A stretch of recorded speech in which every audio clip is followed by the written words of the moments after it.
Day 4 of Ravens OTAs just wrapped up. We had a couple guys return to practice. We also had a bunch of guys who were missing from practice. We'll go over all those details. We'll go over some highlights from practice. And we hear from Todd Monken and Zay Flowers. So we're talking all that and more in today's episode of the Flock Rundown. Ravens Flock. Flock Rundown is the place to be. Motionless brainwaves attempt to swim their way to sense, can't tame the untamed. What's up, Ravens fans? My name is Ryan, and welcome back to another episode of the Flock Rundown. Appreciate everybody that showed up at the live last night. It's always a fun time having different Ravens creators on. Shout out to all the members of this channel. I appreciate you guys. We are almost at 10,000 subscribers, and I dropped a bunch of clothes and stuff. I'm going to keep making designs and dropping new clothes to throw on the store. But if you want to support even further and don't want to become a member or whatever, you could always buy some threads, or if you don't like those designs, someday I'll probably make something cooler and you might like those designs. When we hit 10K subscribers, I'm just going to pick a random member and you could just pick any item on the store and I'll ship it to you for free. So we'll just do that.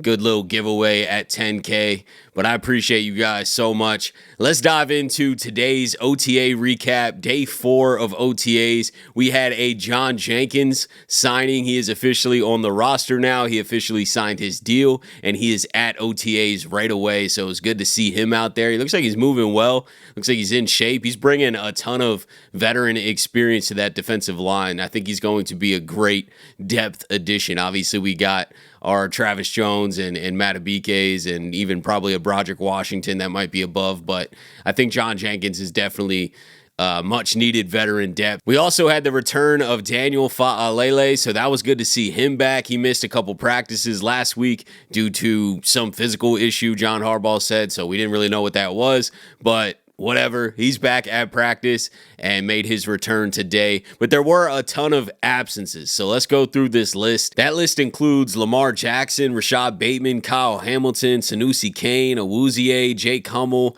Emory Jones, Kyle Van Noy, Ben Cleveland, Ronnie Stanley, and Nnamdi Matabike. There's also practice on Thursday and Friday of this week, so we'll see if any of those guys return. It's definitely a chunk of guys that were there last week that did not show up to OTAs this week, but that's how it goes sometimes. I mean, they're voluntary workouts, mandatory mini camps not for another 2 weeks, so we'll definitely see everyone there, but these are just voluntary workouts. They're doing foundational stuff, they're running drills, and although there was more missing people than last week, there's still a strong attendance. You know, that was just the guys that were missing. Everyone else was there. The entire tight end room was there. You know, Cooper Rush was leading the quarterbacks out there, and I think that he is a much needed upgrade. We haven't had incredible backup quarterback play for years. You know, every time Lamar would go out, the offense dropped off tremendously. Even in the preseason, the offense just wasn't rolling like we would see. And I know nobody's Lamar. You know, Cooper Rush is not Lamar either,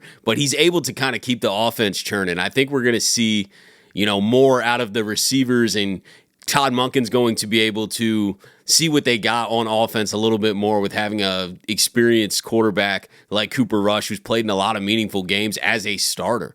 You know, was literally just the starter for the Dallas Cowboys last year.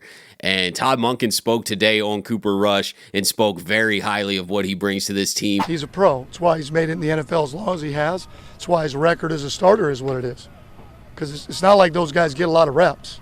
You know, so when he's had his opportunities, he's done an outstanding job. Not a good job, an outstanding job of winning football games. He knows where to go with the ball. He knows his skill set. I mean, it's one thing to have a skill set. It's another to understand that. He's not Lamar. So he's got to know where to go with the ball, be on time, using his arm talent, anticipation with throws, and you know, being able to get the ball out and get it to checkdowns. We also got some closer looks at Odafe Oweh, and I've been kind of fascinated with this story since he revealed that he's gained 20 pounds. I'm like, man, Odafe in a contract year, I was already excited, and now he's adding 20 pounds. He's at 265, And he looks like it, man. He looks a lot stronger, but still in shape. You know, I'm not saying it in a negative way. I think this makes him such a more versatile rusher, and he's going to have a lot more power in his game. It's going to help him in run defense too. And he looked explosive today and strong. I think we're in for a monster Odafe Oweh this year, and I know the narrative, including me, I've been a part of this narrative, is saying that he's probably going to price himself out of Baltimore. But if he changes his game and becomes a very, very consistent, well-rounded pass rusher who's getting to the quarterback at an elite level, I think the Ravens would pay him. You know, they obviously picked up his fifth-year option, and that's not cheap, so they are sticking their neck out for him this year, and I know there's no commitment in the future, but I wouldn't be shocked if the Ravens do end up keeping him. But either way, he's on the roster this year. He looks like he's ready to explode, so I can't wait to see Odafe Oweh this year. We had Tyler Loop back on the field kicking for us. He's also in that kicking competition with John Hoyland. John Hoyland's wearing number 5. Tyler Loop is number 33. It's weird to see those kicker numbers. It's really weird to see anyone but 9, but we're going to have to get used to that. Both kickers, Tyler Loop and John Hoyland, were on the field today. They were rotating last week, but they both were present and practicing at OTAs today. They went a combined 6 for 6 on live kicks. Loop hit from 28, 30, and 32 yards. Hoyland connected from 34, 36, and 42 yards. Some other notes from OTAs today. Andrew Voorhees was running with the starting offense at left guard because Ben Cleveland was not there. And then veteran tackle Joe Noteboom that we just signed was running at left tackle because Ronnie Stanley was absent. Oweh also made a play today, sniffed out and stuffed a screen to running back Keaton Mitchell at the line of scrimmage. Undrafted inside linebacker Chandler Martin nearly came up with a pick for the second time during OTAs this far. Tight end Isaiah Likely made 2 long receptions down the sideline from Cooper Rush. Cornerback Jalen Armour Davis made a nice play at the end zone pylon, breaking up a pass intended for DeAndre Hopkins. Armour Davis continued to see a lot of action with the starters, with Awuzie out again. And then rookie Malachi Starks closed quickly when it looked like Rush had an easy touchdown throw to fullback Patrick Ricard during a red zone drill. Starks made Rush hesitate, and he ended up throwing an incompletion in the back of the end zone. We heard from Zay Flowers today. He was out there again at practice. He's been hitting all the OTAs. He said he's 100% recovered from the knee injury. It's not bothering him at all. He looks like he put on a little muscle too. And Todd Monken was hyping him up, saying that he's an incredible player and they need to get him the ball more. My knee great. I feel 100%. I feel like I'm ready to go. I feel like I'm ready for the season. No limits, so I'm good. Zay seems confident, comfortable, and we forget, you know, we were rolling so much last year at the end of the year, even in that Pittsburgh wildcard game, but not having Zay Flowers for the playoffs last year was a big deal. You know, I know the team was still good enough that we could have won, and you can't always, you know, use an injury as an excuse. But the reality is it is an excuse. I mean, we're missing one of our best playmakers on the entire team, and I'm not saying like, you know, that's the only reason we lost. You know, we could have held on to the ball and still won that game. But I'm just saying it's a huge loss to not have Zay out there. And then Bateman goes down later in that Buffalo game too. It hurts. You know, you're left thin out there. But this year, I don't think we're as thin. Even if there is one injury, I don't think we're as thin because we added a DeAndre Hopkins. We got emerging guys like Tez Walker and LeJontay Wester and Tylan Wallace still there. There's depth there, and adding a Hopkins is a ton of veteran presence. Zay Flowers also spoke highly of DeAndre Hopkins in his skill set and just what he's going to bring to the team as a veteran leader.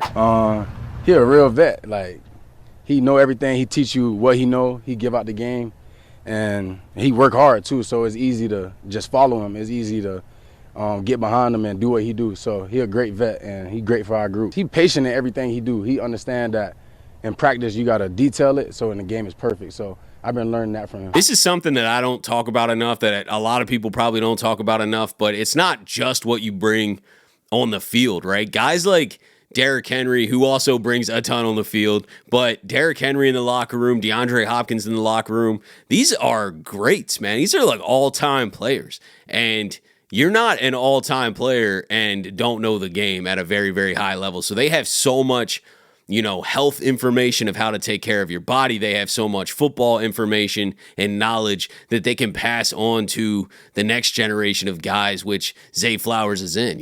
Zay Flowers is 10 years younger than DeAndre Hopkins. DeAndre Hopkins has been playing football way longer at a way higher level. So guys like Zay Flowers, Rashad Bateman, they can learn from a DeAndre Hopkins and take their game to another level, now and into the future. So I think it's awesome to have guys not only to get boosted production on the field, but also have locker room leaders and veterans that are going to really steer everyone else in the right direction. Zay also talked about working out with Lamar in the offseason, and he said that Lamar Jackson is adamant about hanging out with the team more. It just get our timing down and things we wanted to work on during the season that we seen, we talk about on the field. Like if we running routes, he'll say, run it this way, or I like how you ran it this way. So it's just really just talking a lot and detailing like the small things that he want to get down. We talk about a lot about beating ourselves, but on the field we just play our game. So it's like we know where we're supposed to be and where we're supposed to end up at the end of the year. So it's really on us, and we talk to ourselves. We talk to like L come in and talk to us about meeting after like this year. He want to do a lot more meeting. He want to do a lot more team stuff. He want to do a lot more personal stuff with us just to get that team camaraderie on a good level. Another thing that happened at OTAs today is there were 6 false starts, and a reporter asked Todd Monken, why there were so many false starts, and he basically was saying that they are working on more complicated cadences. They're not just going on one. They're not keeping it simple. And he admitted that most of the guys that were getting the false starts probably won't even play on the team. I love his transparency, by the way. But he's saying that they're going to be working now and moving forward on switching the cadences up a lot and getting better at that. 6 false start penalties, but I count it might have been more than that today. Any idea of what's going on in terms of out of syncness? And that was one of the things at the end of last year I'd like to comment on about Warhol really cleaning up the penalties. Yeah, that's not very good, is it? No. Well, one thing I told the guys that what we can't do is, first of all, we have a lot of guys repping. So the more you rep guys, it's going to put an onus on a lot of different guys, right? And some guys that, to be honest, probably won't be playing for us, but that's a freaking excuse, okay? The reality is we can't give in to just go into one cadence. That's an easy solution. The easy solution is we'll go on one every time, right? Blah, blah, blah, blah, blah, blah, set hut.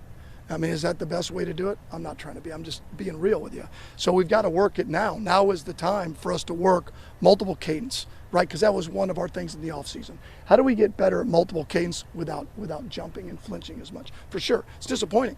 I watch it. I'm as disappointed as anybody, but we're going to continue to do it. We're going to continue to chart it. And the guys that continue to get penalties, they'll struggle to get on the field. That's pretty much it from today's OTAs. No practice tomorrow, and then there's practice Thursday and Friday. There's 4 practices next week, and then that will end OTAs, and then we'll head into mandatory minicamp for a few days.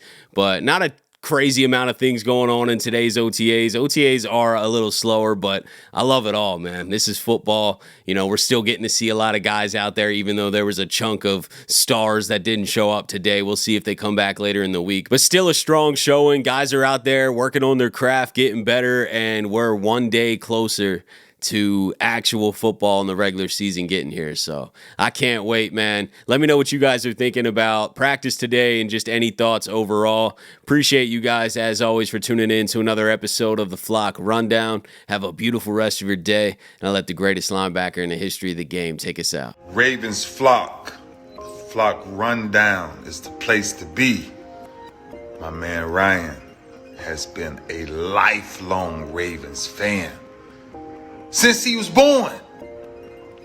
The Flock Rundown. Nothing gets better than waking up and wondering how high we can fly. Tune in. Motionless brainwaves attempt to swim their way to sense. Can't